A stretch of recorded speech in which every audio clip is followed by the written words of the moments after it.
la limite, prenez un peu d'aconite, belladonna, mais il n'y a rien à faire. Mettez-vous au lit, dans 8 jours, vous serez guéri. Vous lui demandez, quelque part, de se ficher la paix.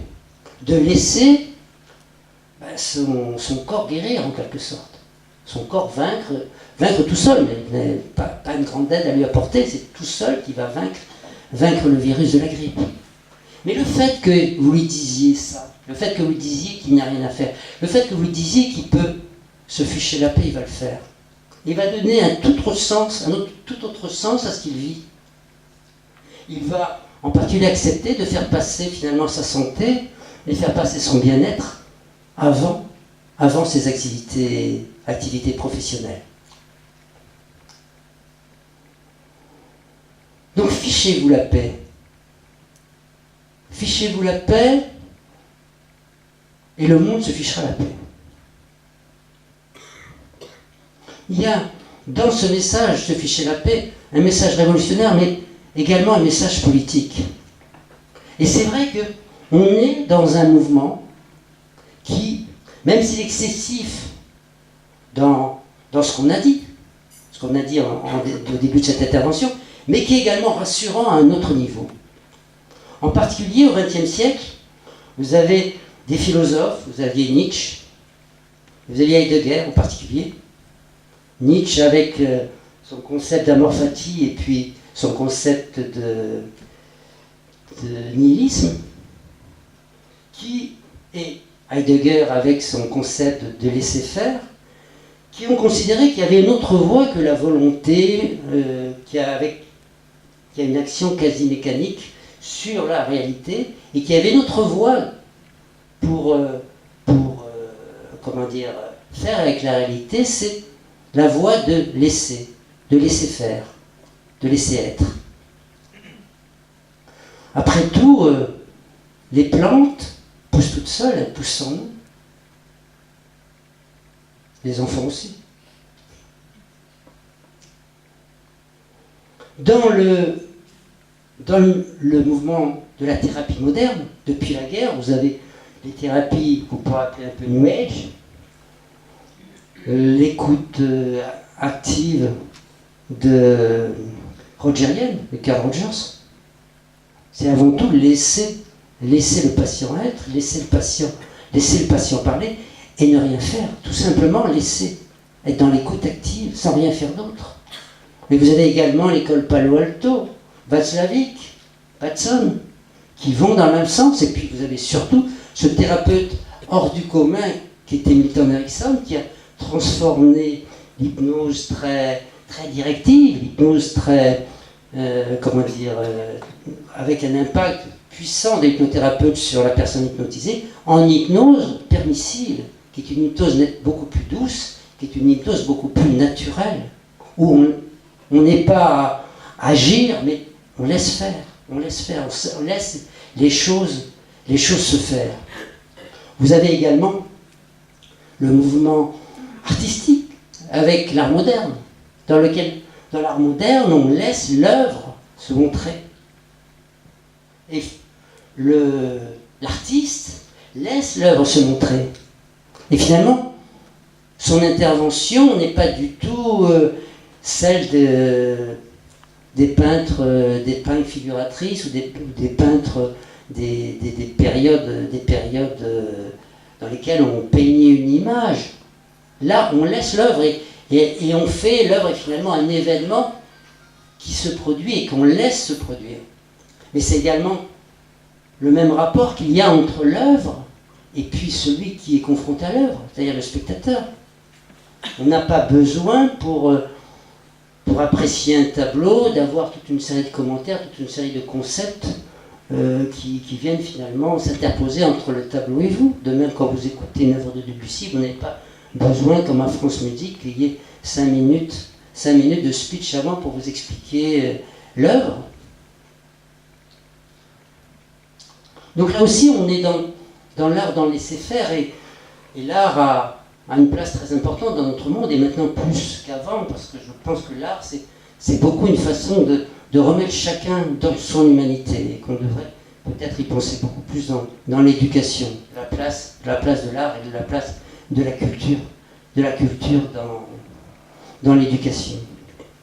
Mais également la poésie. La plupart des poètes, maintenant des poètes actuels, ne revendiquent pas d'avoir écrit l'œuvre. C'est tout simplement le mouvement de la poésie qui s'est exprimé à travers eux. Ils sont au service de la poésie. La voix d'Orphée, en fait, ce qu'ils appellent la voix d'Orphée. Hein, ils ne font rien. Ils laissent faire, ils se contentent de...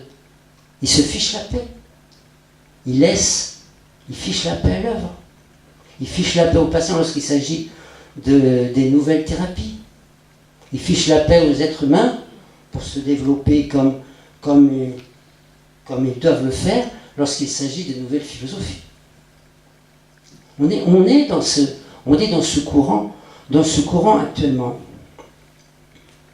Ce courant de se ficher la paix, de ficher la paix aux choses, de ficher la paix aux gens, de ficher la paix à la vie. Et si on fiche la paix à la vie, eh bien, on redevient vivant, et on redevient un être humain. Et ça, c'est assez... Ça peut paraître un petit peu, comment dire, paradoxal à notre époque de penser que c'est lorsqu'on ne contrôle pas sa vie, lorsqu'on ne la vérifie pas, lorsqu'on n'est pas en permanence à l'évaluer, lorsqu'on n'est pas en permanence à vouloir la saisir, que là, on est dans la vie et que là, on est réellement vivant. Et que la vie, ça ne se possède pas, la vie, on ne la possède pas. Ce qu'il faut, c'est se mettre à l'écoute de la vie. Et il faut la laisser s'épanouir, la laisser fleurir. C'est tout ce qu'on peut faire. Autant possible, en ne se raidissant pas sur le cheval, comme quand on fait de l'équitation, mais en essayant de s'adapter à lui. Pour ceux qui ont fait l'éducation, du cheval, de l'équitation, ils comprendront très bien ce que je veux dire. À chaque fois qu'on est à vouloir serrer son cheval, à vouloir le tenir, ben ça se passe mal. À un moment, il faut le laisser. Ben, la vie, c'est comme le cheval. Il faut la laisser. Et puis, s'adapter à ce qu'elle est. Alors, lorsque on médite, parce que venons en méditation, vous demandez bien, peut-être, quand est-ce qu'on va en arriver à parler de la méditation? Ben, pour la méditation, c'est pareil. Parce que lorsque vous méditez, à notre époque, vous voulez faire quelque chose. Méditer. Et si effectivement vous voulez méditer, ben vous allez vouloir faire bien. Vous allez vouloir, même si c'est inconscient, vous entrez dans la performance. Et vous voulez que cette méditation vous apporte quelque chose. Vous allez avoir des objectifs. Vous allez donc vous mettre la pression pour méditer. Vous allez vous asseoir pour méditer. Puis vous commencez à vous dire mais qu'est-ce qu'il faut faire? Et puis vous posez des questions. Est-ce que la méditation c'est fait pour moi? Ça me paraît un peu compliqué. Ça me paraît un peu dur ce truc. Et puis est-ce qu'il faut que je suive toutes les instructions, toutes les directives? Est-ce que c'est important vraiment d'avoir la posture? Est-ce que c'est important de lâcher ses pensées? Est-ce que tout ça, ça vaut le coup? Et puis, si j'y arrive pas, et puis, si je pense trop, et puis si j'ai mal, et puis si les autres qui sont autour de moi, ils réussissent eux, et s'ils vont mieux que moi. Et on est pris dans une espèce là aussi de pression, d'objectif, qui fait qu'on ne médite pas. Et que finalement, pour méditer, il faut peut-être ne pas vouloir méditer. Sortir de cette croyance que la volonté est nécessaire pour faire les choses. Et lorsqu'on veut faire les choses, on peut les faire. Moi, j'ai jamais rien entendu de plus idiot que ça. Quand on veut, on peut. C'est exactement le contraire. C'est quand on veut qu'on ne peut pas. Donc il faut sortir de cette idée toute faite de la volonté. Il faut sortir de l'idée toute faite, pareillement, j'y reviens, de l'idée, c'est que finalement, quand on n'est pas bien, c'est en étant bien qu'on va chasser le pas bien. Ça serait tellement simple. S'il suffisait de vouloir être bien quand on n'est pas bien. C'est tellement simple de se dire, il suffit de donner des moments de bien-être, des moments agréables dans notre vie pour finalement s'opposer à nos angoisses existentielles, à tout ce qui nous sépare de la vie, à ce qui nous empêche de vivre. Ça serait tellement simple, mais ça ne fonctionne pas comme ça. Alors, méditer, c'est peut-être justement se ficher la paix. Tout simplement, ne rien faire. Tout simplement, ne faire aucun effort. vous installez, vous ne voulez rien, vous n'attendez rien, vous vous contentez de vous poser. Et puis une fois que vous êtes posé, vous rentrez en rapport avec le monde qui est autour de vous, avec le bourdonnement d'une abeille, avec les rires d'un enfant, avec le bruit d'une voiture qui passe, avec le vent qui caresse votre peau, avec la température de l'air autour de vos doigts, autour de vos mains. Vous sentez le contact des différents tissus qui couvrent votre corps. Vous mettez en connexion avec ce qui est. Mais il n'y a rien d'intellectuel, il n'y a rien de conceptuel là-dedans. Vous ne cherchez pas à résoudre un problème, vous ne cherchez pas à comprendre quoi que ce soit. Tout simplement à vous reconnecter à la vie, à rencontrer la vie, à épouser la vie, à habiter la vie. À ce que votre corps, qui est là et qui, tout au plus, est une machine qui nous sert à faire des choses, à faire tout ce que l'on fait, c'est vrai, hein, mais qui nous sert aussi à profiter lorsqu'on mange, lorsqu'on prend un bel soleil, lorsqu'on se fait masser et autres. Ce corps qui est aussi devenu un instrument narcissique quand on le tatoue, qu'on se maquille et autres. Ben, que ce corps redevienne notre corps, que ce corps, on l'habite. Et qu'on se rende compte que finalement notre première maison, c'est pas le toit avec les murs qui est autour de nous, c'est notre corps. Et revenir chez soi. Et sentir que, comme c'est bon finalement de revenir chez soi, et puis tout simplement, sans faire aucun effort, de porter son attention à sa respiration. Et en regardant l'air qui rentre, en regardant l'air qui sort de ses poumons, sentir que c'est le mouvement de la vie à l'intérieur de nous. Et sentir qu'on se reconnecte à la vie et qu'on redevient un être vivant. Mais pour le faire, il faut se ficher la paix. Il ne faut rien vouloir. Il faut tout simplement s'asseoir et être un être humain sous le ciel, posé sur la terre, qui ne cherche rien, et qui n'a rien non plus à faire, qui n'a rien à mériter pour avoir ce statut d'être humain, qui n'a surtout pas à s'excuser d'être cet être humain. Et vous voyez, pour arriver à cette simplicité de la méditation, où finalement on se retrouve exactement comme on est, parce que c'est ça finalement méditer, c'est que la méditation vous amène exactement là où vous êtes exactement comme vous êtes. C'est ça qu'on peut attendre de la méditation. Et ça se fait très simplement s'il n'y a pas de pression, s'il n'y a pas d'objectif, s'il n'y a pas de but, s'il n'y a rien de tel, si on n'attend rien. Si on n'a pas le présupposé dans sa tête que méditer, c'est être dans un certain état, parce que ça fiche tout par terre. Surtout pas dans l'état de calme. Il y a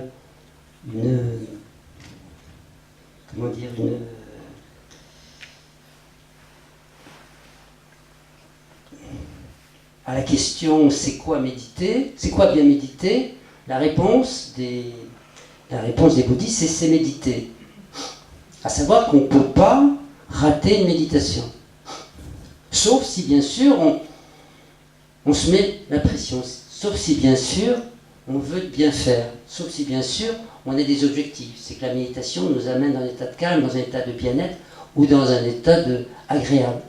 Mais si ce n'est pas le but qu'on a pris au départ, toute méditation est une méditation éminemment agréable. Donc, vous voyez que c'est ce fiche la paix qui est finalement la porte d'entrée idéale dans la méditation.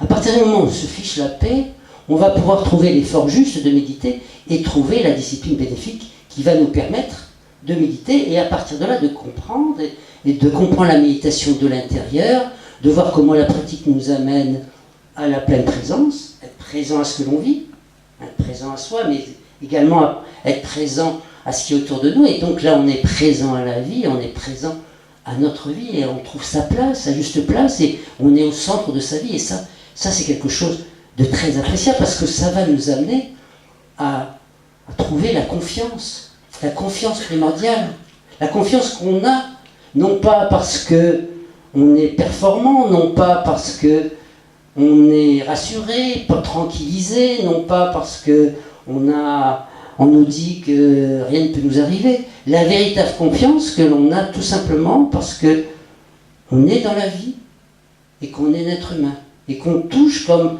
c'est bon, que c'est beau un être humain. Et puis, bien sûr, lorsque cette pleine présence nous a amené finalement le souffle de joie qui résulte de la confiance, on va pouvoir aborder l'amour bienveillant. C'est-à-dire apprendre à s'aimer davantage et à aimer davantage les autres. C'est-à-dire à sortir de cette relation qui souvent est difficile avec nous, avec soi. Surtout dans le culte de cette hyper-performance intégrée dans lequel on se situe, qui fait qu'on est bien souvent, à chaque fois qu'on est dans l'échec ou dans la non-réussite, à s'en vouloir et à se le reprocher de façon frénétique. Souvent, si une personne nous disait ce qu'on se dit à soi-même, on porterait plainte pour harcèlement. Donc, retrouver un rapport amical, être beaucoup plus doux, être beaucoup plus bienveillant, être beaucoup plus ami avec soi-même, et puis également développer donc une fois qu'on a touché cette tendresse, on a touché cette bienveillance, on a touché cet amour à l'intérieur de soi, et bien la dispatcher tout autour de nous, auprès bien sûr des gens qui nous sont proches, des gens qu'on aime, bien sûr, ça c'est relativement facile, mais également auprès des gens qui ne sont pas proches, et puis peut-être aussi des gens qu'on n'aime pas, qui sont aussi des êtres humains, et qui eux aussi ont le droit d'être respectés, et ont le droit qu'on développe à leur égard, tout simplement parce qu'ils sont êtres humains, une certaine relation de bienveillance. Tout ça va nous amener à quoi? Ça va nous amener à être dans le bonheur d'être. Le bonheur d'être.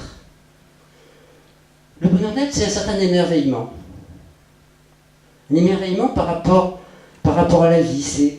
Bien sûr, c'est pas l'expert en nous qui va s'émerveiller, c'est pas le parent grincheux en nous qui va s'émerveiller, c'est l'enfant intérieur.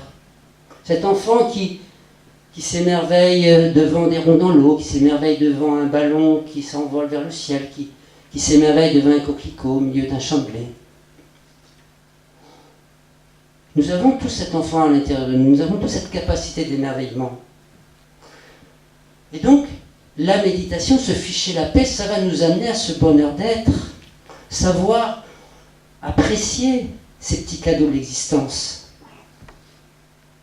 Non pas imaginer la bienveillance, non pas imaginer l'émerveillement, ne pas le fabriquer, mais tout simplement s'y confronter à chaque fois que c'est possible, à chaque fois le faire venir à chaque fois qu'on est dans une situation. Vous savez, ces petites grâces, un beau coucher de soleil, le sourire d'un enfant, ces moments de l'existence qui sont comme des cadeaux dans nos vies. Mais les cadeaux, ne les laissons pas sur la table en partant. Les cadeaux, ils sont là pour embellir notre vie et puis pour qu'on ait ce bonheur d'être, ce bonheur d'exister. Et puis fort de ce bonheur, n'oublions pas aussi d'être dans la gratitude, de célébrer cette chance extraordinaire que nous avons d'être dans la vie avec ce que la vie a de merveilleux. Et d'être des êtres vivants, avec ce qu'il y a de fondamentalement beau dans un être vivant. Alors maintenant, qui sait à qui il faut adresser cette gratitude? Ça, je ne sais pas.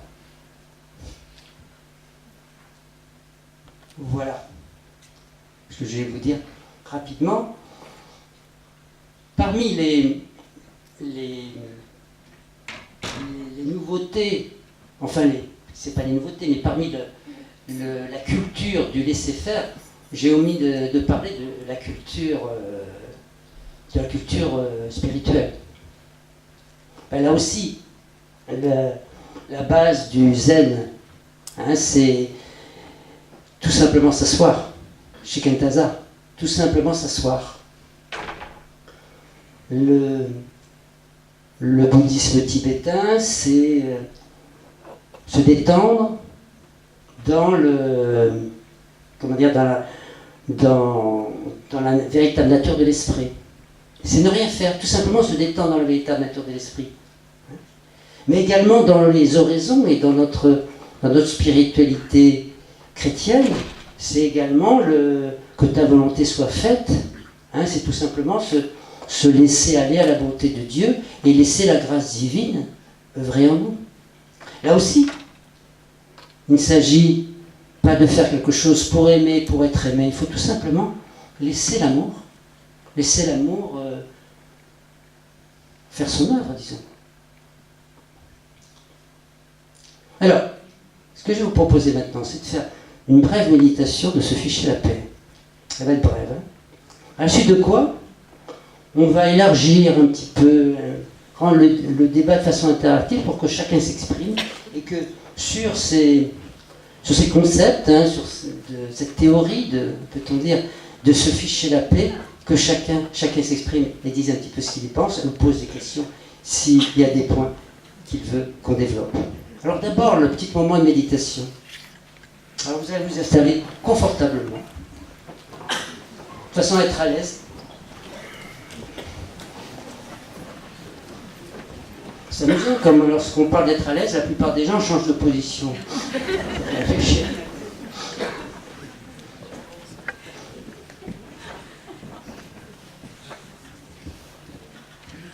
Et puis, vous fichez la paix. Vous ne faites rien, vous ne faites aucun effort. Vous fichez la paix.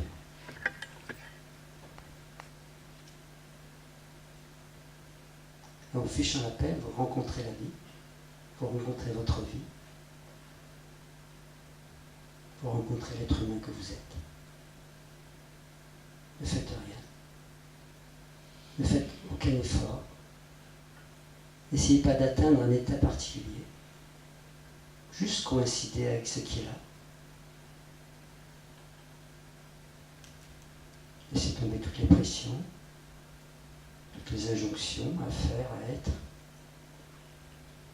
Fichez-vous la paix. Ne faites rien. Ne faites aucun effort.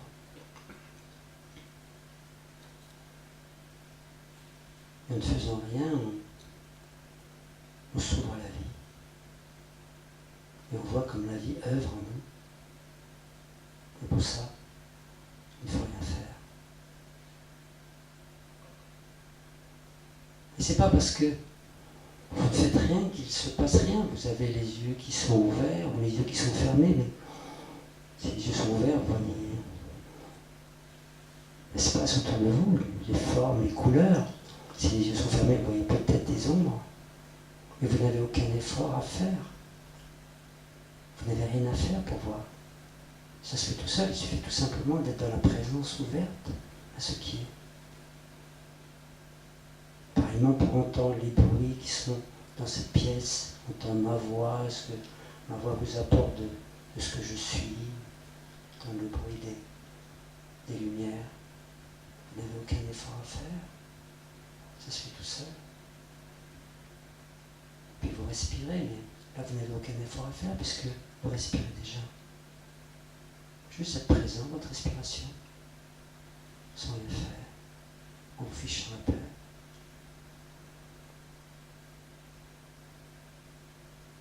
En vous fichant la paix, vous rentrez dans la vie, vous rentrez dans votre vie. Au centre de votre vie, le centre de votre vie, c'est exactement là où vous êtes. Exactement comme vous êtes.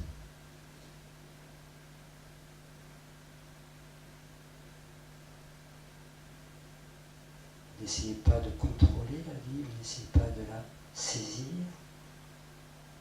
de la diriger. Juste vous fichez la paix. Et là, vous sautez à pieds joints dans la vie. C'est le paradoxe. Vous dites oui à cette vie.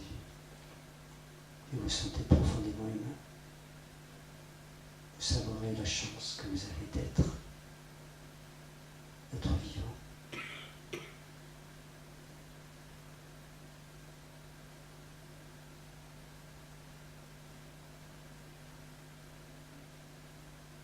Je vous remercie.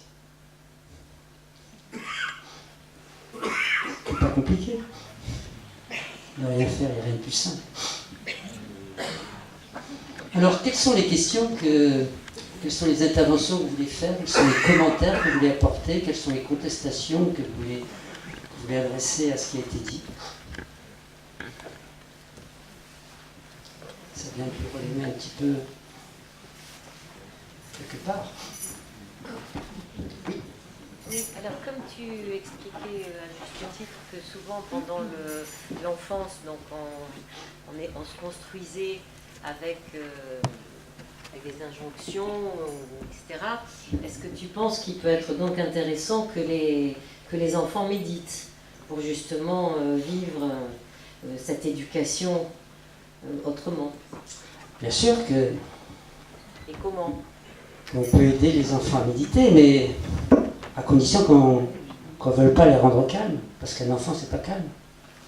Si méditer, c'est rendre un enfant calme, si méditer, c'est faire qu'un enfant ne soit pas un enfant, ben c'est agir contre nature. C'est lui faire plus de mal que de bien. Il vaut mieux donner de la ritaline. Si par contre, on médite avec l'enfant, non pas pour qu'il soit comme on veut qu'il soit, non pas pour avoir un enfant à la carte, non pas pour... Parce que si on veut un enfant à la carte, si on veut un enfant calme, plutôt qu'avoir des enfants, il vaut mieux avoir un poisson rouge. C'est moins compliqué. Et on peut développer un certain affect avec le poisson rouge. Mais si on a des enfants, il faut accepter que ce soit des enfants. Un enfant, c'est turbulent, ça bouge, ce n'est pas calme, un enfant. Alors, méditer avec les enfants, comment? Eh bien, d'abord faire des méditations un petit peu courtes. Parce que les enfants, des méditations de demi-heure, trois quarts d'heure, c'est trop long. Et puis les enfants, ça apprend très vite, ça n'a pas besoin d'avoir des méditations longues. Et puis, peut-être méditer avec l'enfant. C'est une excellente façon de vivre quelque chose ensemble, de méditer avec son enfant. Et là, si vous méditez avec l'enfant, il va se passer vraiment, vraiment quelque chose. Vous allez lui apprendre à se ficher la paix. Et ça, c'est probablement le plus beau cadeau, et plus tôt vous le ferez, mieux il s'en trouvera. J'ai répondu à ta question?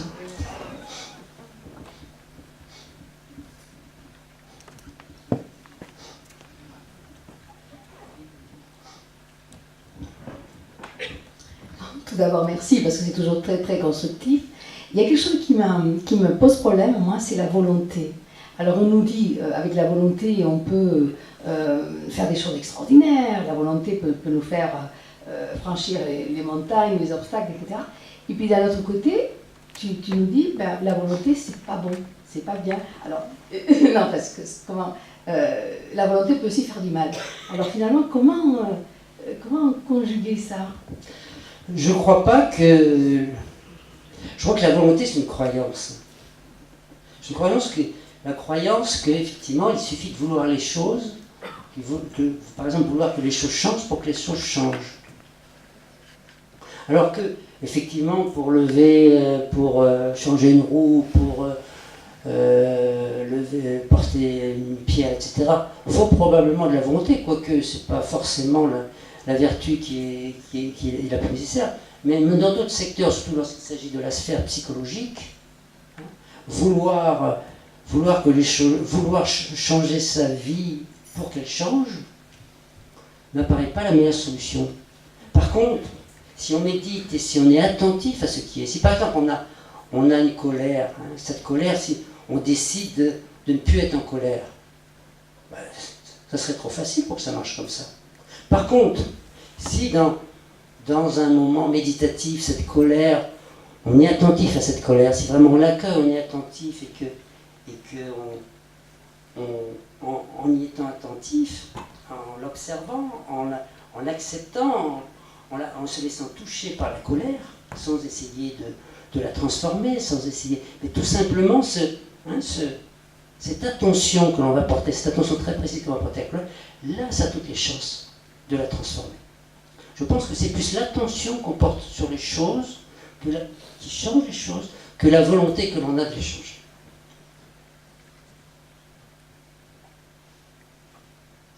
Donc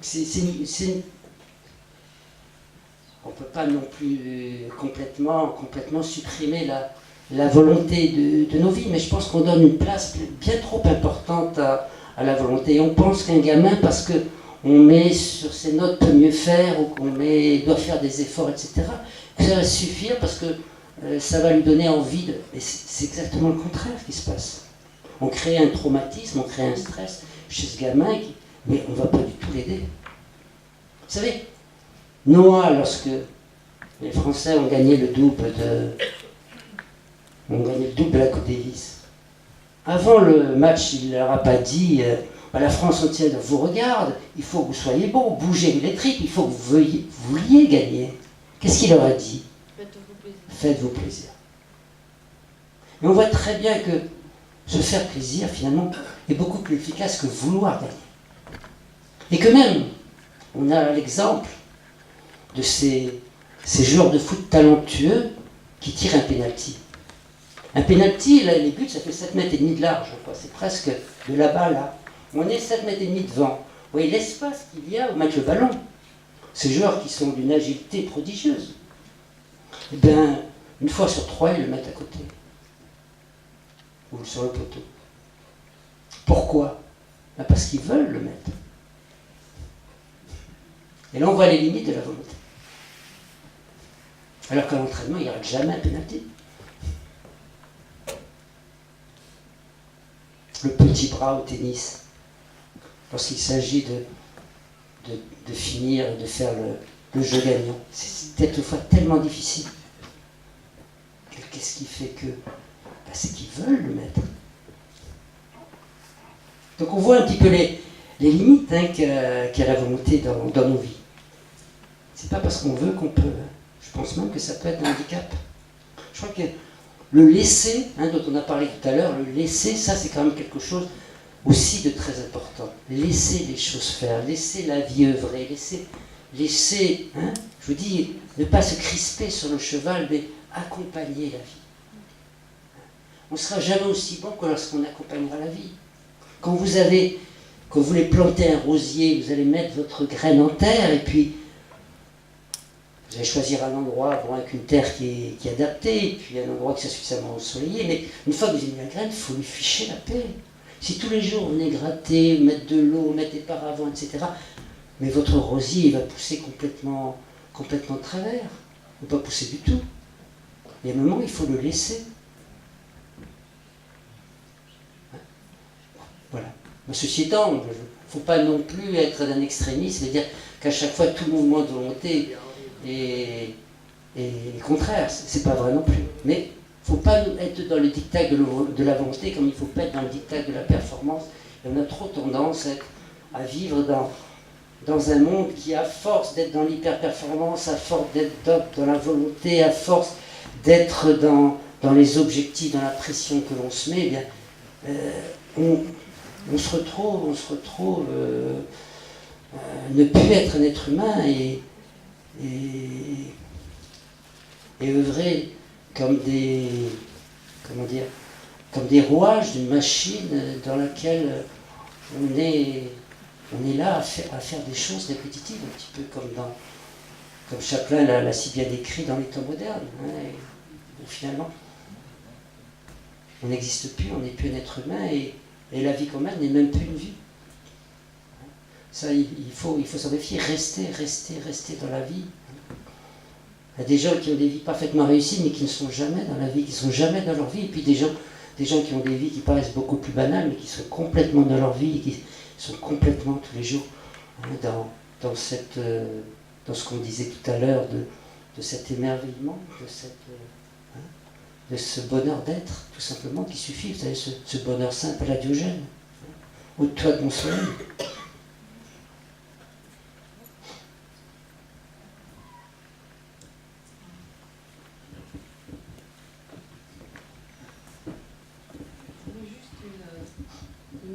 Une explication. Vous avez dit à un moment donné que se ficher la paix, ce n'était pas lâcher prise. Et dans toute pratique, que ce soit le yoga ou autre, on joue beaucoup sur le lâcher prise, on parle beaucoup du lâcher prise. Donc j'aimerais comprendre quelle est la nuance que vous mettez entre l'un et entre l'autre. Alors, lâcher prise, c'est faire quelque chose. Se ficher la paix, c'est ne rien faire. là est la nuance. Par exemple, lâcher prise quand on est en colère, c'est faire en sorte que la colère disparaisse, qu'on ne la prenne pas en compte, qu'on fasse comme on lâche prise avec la colère. Alors que se fiche la paix, c'est vous êtes en colère, vous fichez la paix. Vous acceptez le fait que vous êtes en colère, vous revendiquez même le fait que vous êtes en colère. Mais par rapport à cette colère, vous n'allez pas vous le reprocher, vous n'allez pas vous punir parce que vous êtes en colère. Vous allez être donc dans l'acceptation totale de cette colère parce que vous fichez la paix. Quand vous fichez la paix à un gamin qui est en train de courir entre vos pattes, ben, il continue à courir entre vos pattes et il reste un gamin. Hein. Si vous lâchez prise, ben, ça veut dire que vous allez lui demander d'arrêter, quoi.